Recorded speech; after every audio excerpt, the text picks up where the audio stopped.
बेटी को हम 18 साल 19 साल 20 साल तक पालते हैं, पोसते हैं, बड़ा करते हैं कालजे के जिगर को, और उस कलेजे के टुकड़े को एक अजनबी के हाथों में सौंप देते हैं। माँ रो लेती है, भाई रो लेता है, बहन रो लेती है, चाची ताई रो लेती है, मगर एक बाप वो रो भी नहीं सकता। उसकी आंख में जब आंसू आते हैं, जबकि रोता सबसे ज्यादा बाप है, तो बिल्कुल एकांत में साइड में जाकर के वो रो लेगा, और रोना भी जरूरी चाहिए। कहते हैं ऐसे वक्त पर आंखों से आंसू निकाल देना चाहिए। यदि वो उस आंसू को पी जाता है तो आजकल ये जो चल रहा है ना, हृदयघात, इसलिए आदमी की आंखों में यदि आंसू आ जाए बहुत अच्छी बात है, लाना चाहिए। और आज के समय को देखते हुए आदमी की आंखों में आंसू लाना ही लाना चाहिए, क्योंकि आदमी बहुत कम रोता है। एक आदमी है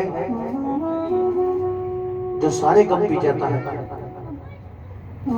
और इसीलिए आकस्मिक हमें सुनना पड़ता, आकस्मिक वो कारण ये आएगा। वो भजन फिर कभी सुनाऊंगा आपको, इसी में चलते हैं।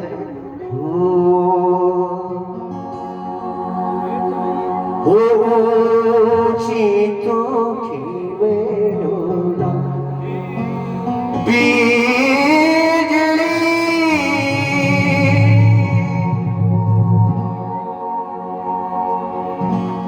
वो कोई नीची तो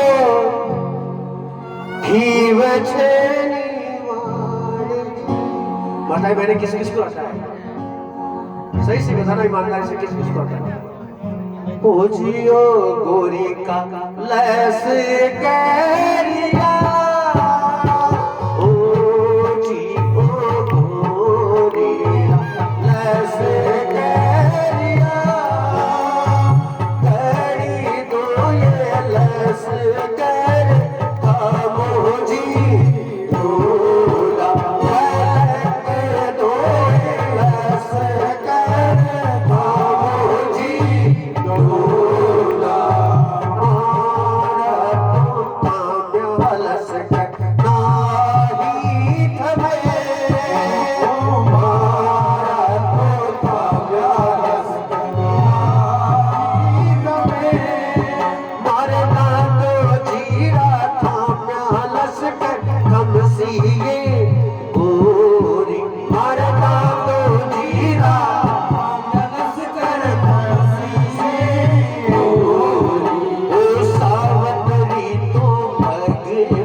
मेरे साथी गणों को भी पता नहीं है कि पातड़े राजस्थानी शब्द है,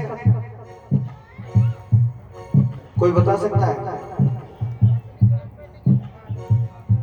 कि जिस रथ में रवाना होकर के जा रही थी मां सावित्री, उस रथ के, और तांगा जिसको हम तांगा कहते हैं, यहाँ तांगा पुराने जमाने में होता था, आज भी मिल जाता होगा चूरू में एक दो,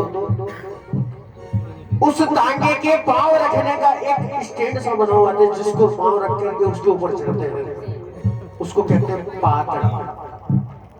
ओ सावित्री तो पग में पातड़े, ओ सावित्री तो पग में पातड़े, ओ टप टप भरे आया नीर जी भोला, ओ टप टप भरे आया नीर जी भोला, और आंसू तो पीछा पीड़ा पेच सू, आंसू तो पीछा पीड़ा पेच सू। कौन पूछा? आंसू किसने पूछे? अब वो मक्खन जी की अमानत हो गई। अब वो अमानत मक्खन जी की हो गई, तो मक्खन जी ने अपने पेज का जो दुपट्टा था पीछे जो लटक रहा था उसको लेकर के वहां से पूछे, क्योंकि अमानत है उनकी और जीवन संगनी है। बताओ तो गलत कह रहे हो तो है? पहले तो फेरा में मिलता, मगर आज तो सबसे पहले महाराज छोरो देख ले फिर बाद में सारी बात करेंगे ना। आइए हरे आंसू तो